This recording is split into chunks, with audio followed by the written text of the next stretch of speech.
Welcome to this session. In this session, we will see the practical practical implementation of our experiment, estimation of tariff based on load curve. Okay, so calculation of tariff based on your load curve. We are going to do this in this session. We are going with MATLAB for doing this experiment.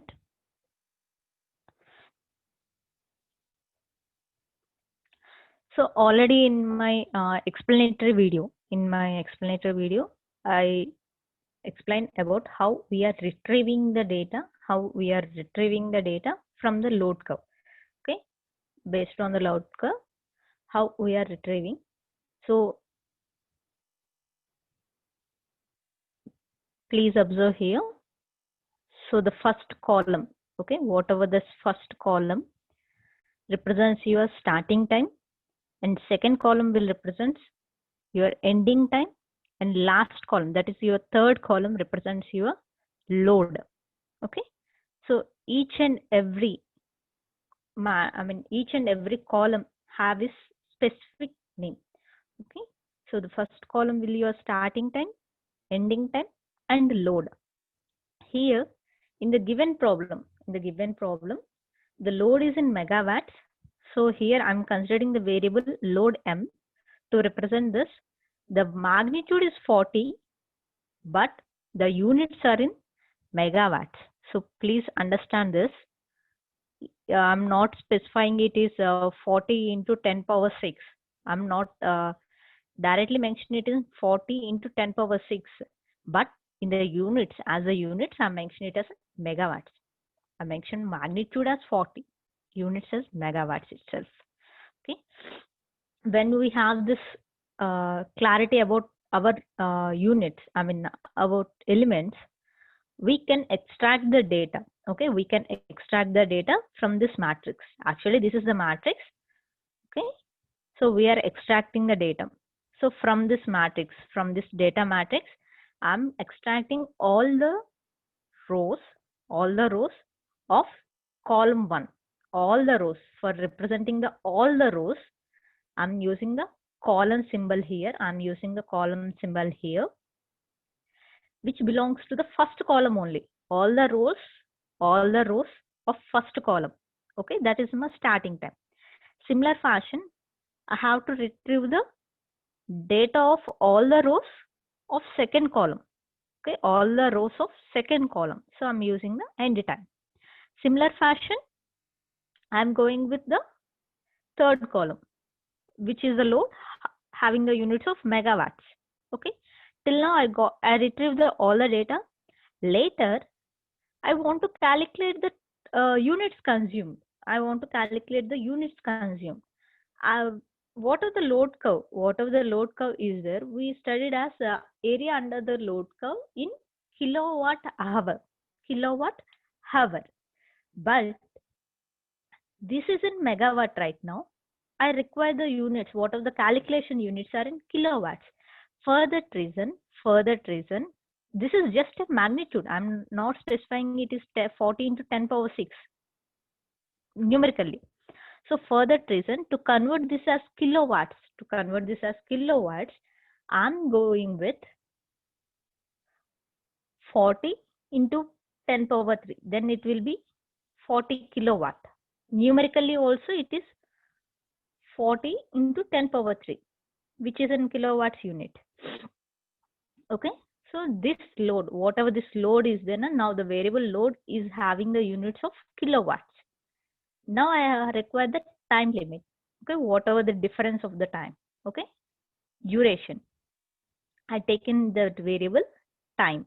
So I'm defer the ending time and starting time. I got the difference as duration in the variable time. Now I have to multiply, I have to calculate what is the units generated, whatever the units generated. In the explanatory part, I mentioned for a particular duration, how much time, particular duration, how many units are generated. That means every slot you are getting in a rectangle. Okay, you are getting in rectangular element. So we just simply multiply your units with your time, and finally we add all the things. Here at that time, I just multiplied the units corresponding to that time only. How many units generated at that time only, I multiplied it. I'm not multiplying all the values. I'm not multiplying all the values. So for that reason, please understand, from 0 to 6, how many units are generated, and with those units only I have to multiply. Okay, so element by element, 0 to 6, how many units? 6 to 12, how many units? 12 to 16, how many units? So those time corresponding units only we have to multiply. For that reason, I place this dot symbol. Please understand why I keep this dot symbol is to have the element by element multiplication, to have the element by element multiplication. Otherwise, in our matrices, the multiplication rule must be your columns and columns of the one matrix should be equals to the rows of your another matrix, but it not be holds good here. Okay, both are in row matrix, sorry, both are in column matrix, because this is one column and this is another column. So both are in column matrix. That will not holds good here. Our requirement is having the element by element multiplication. For that reason, we use this dot here. After getting each and every product, I have to add up.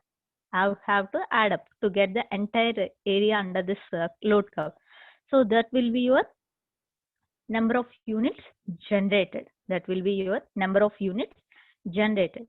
So whatever the units generated, for that the corresponding value, I mean whatever the corresponding cost I should be mentioned. Okay, and here please remember one more point. The tariff is for total 1 month. We are not giving the tariff for every day. We are calculating this tariff for entire month. That means for 30 days. This is the number of units generated per day. Please remember that one. Okay. So for this tariff calculation, I'm going with 2-part tariff. A part of this 2-part tariff, we are having this what we call the power factor tariff, 3-part tariff, simple tariff, and block rate tariff. So many varieties. Okay, so many varieties are there, but I'm going with a 2-part tariff for ease of calculations, and we have the differentiation. What is the fixed cost and what is the running cost, like that. Okay, so I'm taking the input.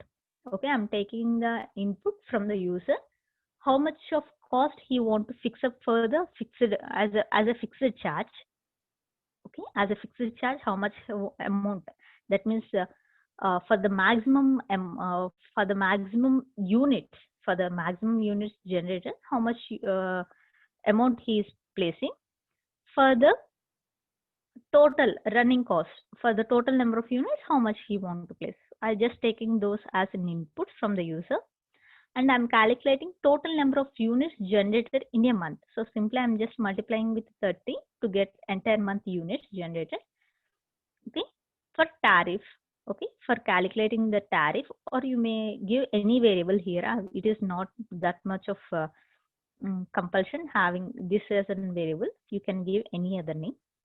So in the 2-part tariff, the formula will be fixed charge multiplied by maximum of your load. Okay, maximum demand multiplied by maximum demand. Again, that maximum should be kilowatt only. The maximum demand also should be in kilowatt only, and running cost plus running cost multiplied with total number of units generated in a month. So please observe here, fixed charge which I taken from the user, I have to give the maximum of the maximum demand, which is in kilowatt. So the kilowatt will be in variable of load. So among all the loads here, which is the maximum, should be placed here. Okay, should be placed in this variable. For that reason, I'm using a variable of, I'm using the function max. I'm using the function max here to extract the maximum value of this load. Okay, whatever this in the load variable, what is the maximum value, I'm just retrieve by using this function. Okay, once I got this, I have to add up with running charges multiplied with total entire month units generated. So once I got this, I got my bill. This is the code for tariff calculation. I'm simply running the code. I'm simply running the code. Once I run the code, so please observe, this is the data what I entered from morning 6 to morning 0. I mean midnight 12 to morning 6, around 40 megawatt is generating. 6 to 10, 50, 10 to 12, it is 60, and afternoon 12 to evening 4, it around 50, evening 4 to night 8 o'clock around 70, and 8 to midnight, it will be around 40 megawatt, it is generating. So the total number of units generated in a month, I got this value.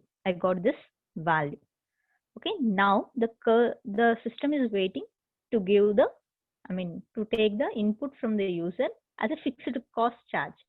Okay, as a fixed cost charge, the system is waiting. Now I'm providing the value. Okay, please observe, please remember one point, the fixed unit charge should be higher. The fixed unit charge should be, so I'm giving it as 100, and the running cost charge is around 0.1. Please remember, these are the values for rupees. Okay, these are the values for rupees. That means for 100 rupees for the fixed charge, maximum demand is 100 rupees charge. It is charged as 100 rupees. Whereas coming for the remaining normal consumptions, it is around 10 paise. 0.1 rupee. 0.1 rupee. Okay. So I'm getting my bill. Okay, I'm getting my bill. This is the tariff, estimation of the tariff. But in our program, they mention it as based on load curve. Based on load curve, it is fine. We are extracting this data from the load curve only. But if anybody asking, please plot the load curve. We have to change the code.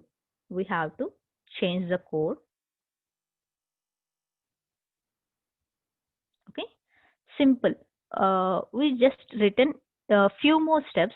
We simply written few more steps to plot this load curve. Please go through this code up to the units generation, calculation of units generation. All the things are same. Even here in the calculation of your tariff also, the things are same. Here, the only variation you are getting at the plotting here. Okay, that is only the variation. Okay, I'm just highlighting the code which is modified compared to the previous one. Okay, these are the lines of code which are modified here. Okay, so first of all, if anybody, whatever the total number of slots, to have this total number of slots, I have to calculate, because I have to plot those things side by side. So I just calculating the total number of slots available using the length function. Okay, using the length function, I'm calculated the what is the total number of slots. Okay, what is the total number of rows? You may call it as total number of rows. I'm storing it in the length, capital L variable. Later, I have to extract the data only for time interval. Please understand, the duration is, if I say duration 0 to 6 is 6 hours. But if I say what is the time interval, that means 0 to 6 hours means you may say for 0 to 6 hours or 1 to 7 hours, 2 to 8 hours. Any time interval is there.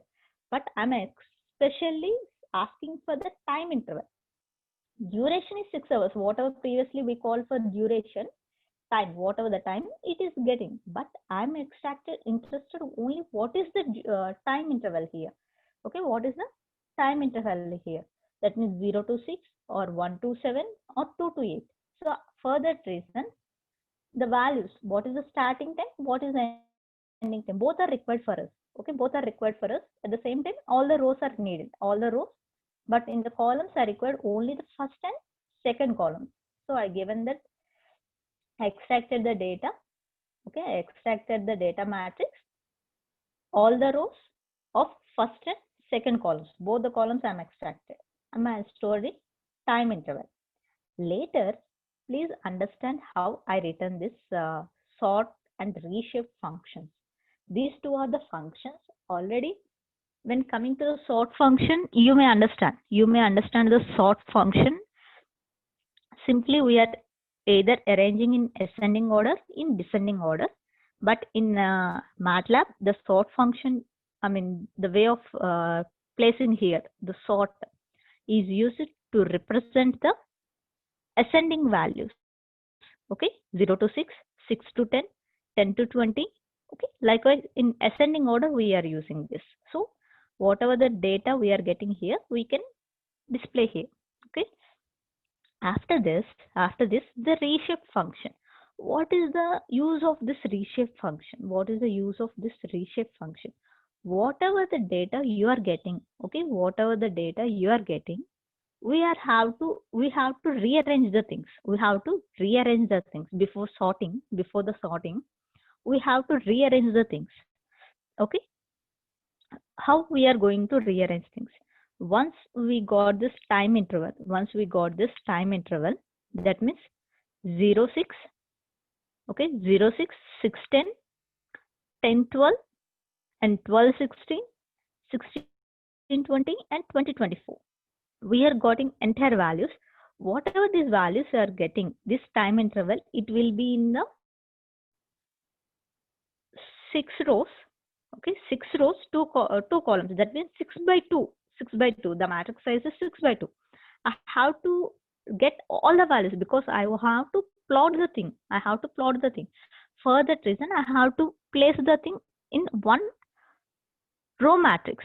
You may call it as in row matrix or column matrix. You can place anyway. Okay, but most feasible thing is go with row matrix. Okay, row matrix. And what is the size of the row matrix? Row means you are getting the only one row. What is the column size? I mean, what is the number of columns? It should be double your length, because if I go for 0 to 6, again the next value should be start from 6 to 10. Next value should start from 10 to 12. At that time, the value, whatever the value is there, it is repetitive one. It is repetitive one. At the same time, your time interval also, it is 6 by 2. It is 6 by 2. That means 2 times of your length.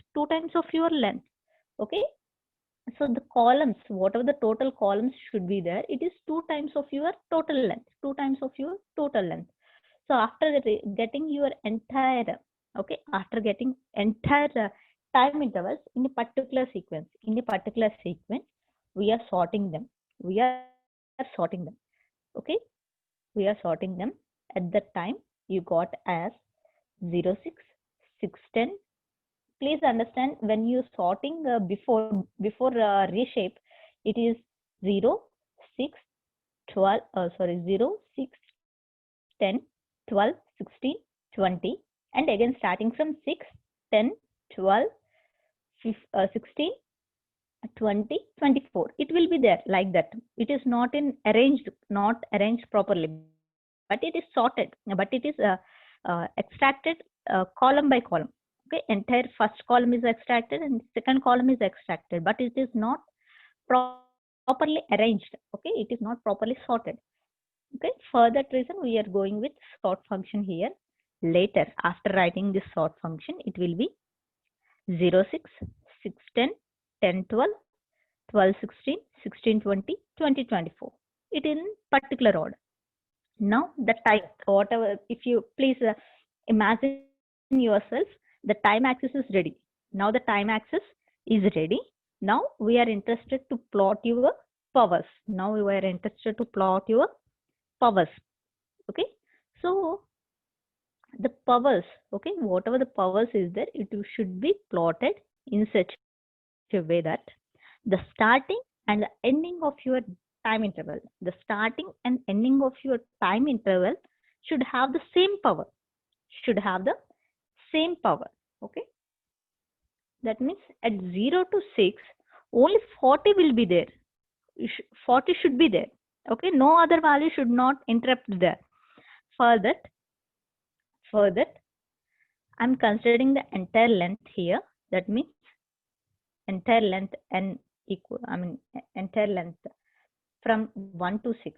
Okay, from first slot to sixth slot, from first slot to sixth slot, I'm considering in a variable n.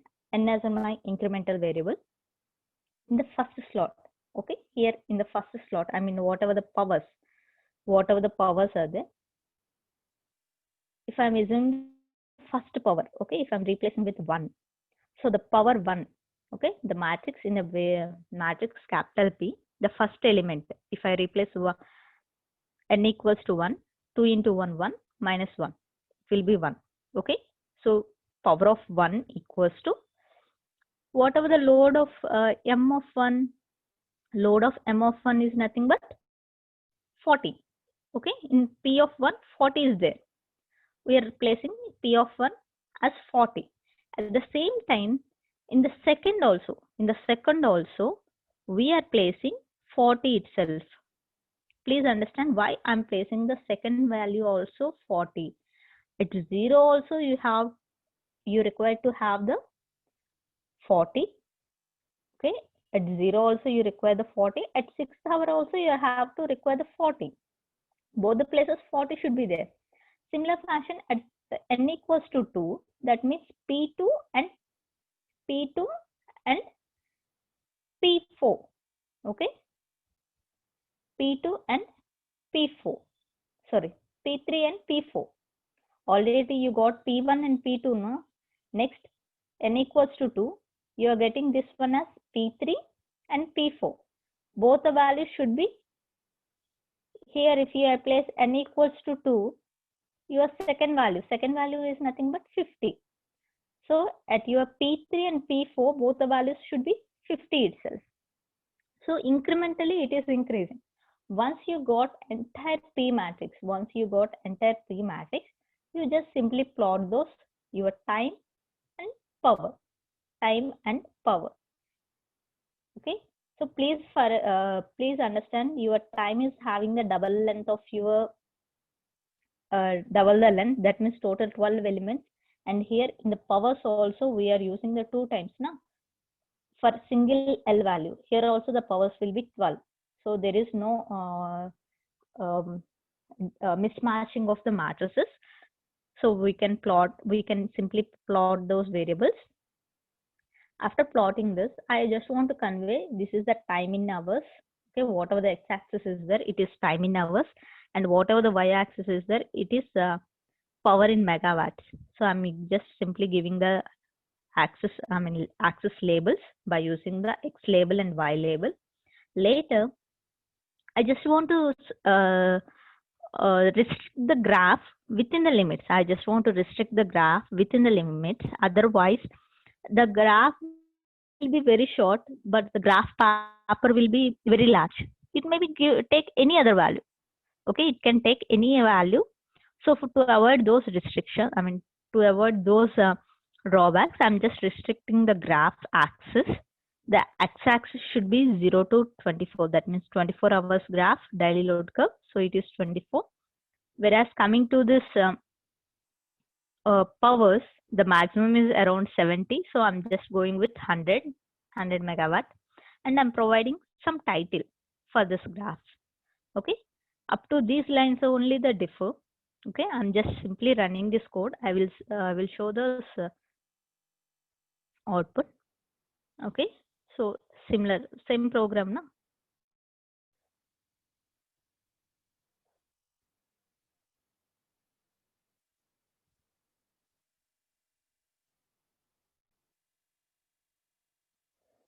So it is asking for fixed charge cost.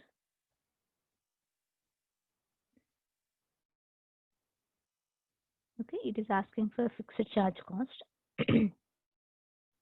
It is around 100 and it is around 0.1. Previously already what I have taken, the same thing I got.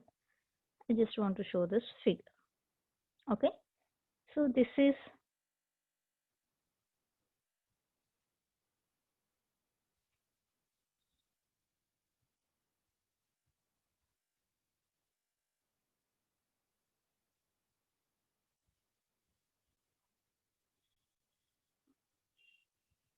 okay.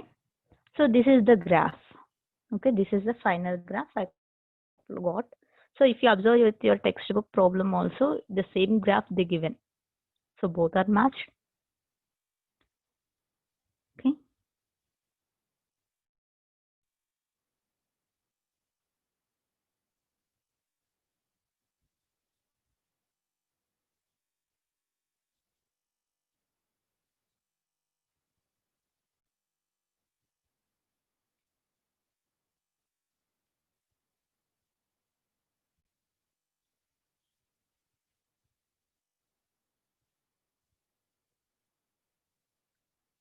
So further, if you have any doubt, you can ask. Thank you. Thank you.